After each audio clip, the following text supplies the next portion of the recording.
President, I appreciate the Senator from Missouri, Senator Blunt, laying out some of the things that the majority, the Republican majority here in the Senate, has attempted to accomplish, the advances that we've made, things that have been done here in this last year, which I think lay a foundation, hopefully, that will lead to future and further successes in the coming year. But Mr. President, tonight, President Obama is going to come to Congress to deliver his final State of the Union address, which raises the question, what is the state of our union? And the truth is that while the strength and spirit of the American people remain a beacon of hope for our future, our country is facing a number of serious challenges. Global unrest has grown over the course of the President's administration, most notably with the rise of ISIS, one of the most brutal terrorist groups in existence. On President Obama's watch, we've experienced the worst economic recovery since the Eisenhower administration, with stagnant wages and millions dropping out of the labor force as the lasting trademark of the Obama economy. And American families are seeing their dreams for the future erode as they struggle under ever-increasing government burdens and the lack of economic opportunity. Any serious discussion of the state of our union needs to address these challenges and offer solutions. And that is the kind of speech, Mr. President, that I wish we were going to hear tonight. But unfortunately, all indicators suggest that that's not the kind of speech the President plans to give. Instead, the President apparently intends to take a victory lap, despite the fact that the American people clearly don't think that there's much to celebrate. A recent New York Times CBS News poll found that 68% of the American people think our country is on the wrong track. And most Americans believe that the next generation will be worse off, not better off. In a preview of the President's speech, the White House notes, and I quote, "We have made extraordinary progress on the path to a stronger country and a brighter future," end quote. But Mr. President, that is not how the American people are feeling. And it doesn't reflect the reality of the President's administration. The President plans to talk about his supposed economic successes tonight. But while our economy has recovered to a certain extent since the recession, it has never fully rebounded. Wage growth continues to lag. December marked the 77th straight month in which year-over-year hourly wage growth was at or below 2.5%. Underemployment also continues to be a problem, with millions of Americans continuing to work part-time jobs because they can't find full-time work. Almost 5 years after the recession ended, the percentage of Americans working full-time has still not returned to pre-recession levels. While the most commonly mentioned unemployment rate is 5%, the U6 unemployment rate, which measures the number of both unemployed workers and underemployed workers, is 9.9%. Of the unemployed, those who have been unemployed for 27 weeks or more, or those considered long-term unemployed, make up 26%. And labor force participation remains near record lows.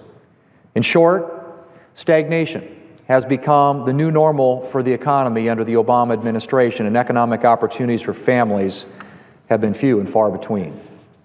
And in addition to the lack of economic opportunity, families have had to shoulder new burdens thanks to the Obama administration. Chief among those burdens, of course, is Obamacare, the President's disastrous health care law, which has failed to reduce the cost of health care, ripped away millions of Americans' preferred health care plans, forced families onto insurance plans that they don't want and can't afford, reduced patients' access to doctors and hospitals, increased taxes, and wasted literally billions of taxpayer dollars. And then there are the burdensome regulations the Obama administration has imposed, which have made it more challenging for businesses large and small to grow and create jobs. The Obama Environmental Protection Agency in particular has done more than its fair share to make things difficult for Americans. During the course of the Obama administration, this agency has implemented one damaging rule after another. From a massive national backdoor energy tax that would hurt poor and working families the most, to a new rule that would subject ponds and puddles in Americans' backyards to a complex array of expensive and burdensome regulatory requirements. Again and again, I've heard from South Dakota farm and ranch families, homeowners, and small businesses about the difficulties they've they're facing thanks to the Obama EPA's massive new regulations. Mr. President, if the President's record on the economy and middle-class opportunity is bad, his record on foreign policy is even worse. A White House preview of the State of the Union touts the President's work to, and I quote, redefine American leadership for the 21st century, end quote. Well, Mr. President, during the President's last year in office, the White House says, and I quote again, we can show the world what is possible when America truly leads, end quote. Republicans couldn't agree more that America should truly lead. The problem is that the President's first 7 years in office have generally been distinguished by a lack of leadership. Back in June, former President and a fellow Democrat, I might add, Jimmy Carter described President Obama's successes on the world stage as, I quote, minimal. I go on to quote, he says, on the world stage, just to be objective about it as I can't think of many nations in the world where we have a better relationship now than we did when he took over, end quote. That again from former Democrat President Jimmy Carter. Well, Mr. President, neither can I. The White House claims the President has ended 2 wars, yet neglects to mention that since the U.S. withdrew from Iraq, large sections of the country have descended into chaos thanks to ISIS. The President's failure to enforce his red line in Syria when President Bashar al-Assad used chemical weapons on his own people, and the President's lack of a strategy to defeat ISIS have contributed to a massive refugee crisis with no easy solution. Meanwhile, Assad remains in power, and ISIS continues to thrive. With the terrorist attacks in Paris in November, ISIS officially expanded its theater of operations beyond the Middle East. And as we witnessed in the case of the San Bernardino shooting, as long as ISIS continues to exist, its demented ideology will inspire disturbed individuals to commit acts of terror. The United States is in desperate need of a comprehensive strategy to confront the threat posed by ISIS, yet the President has so far made no move to develop one.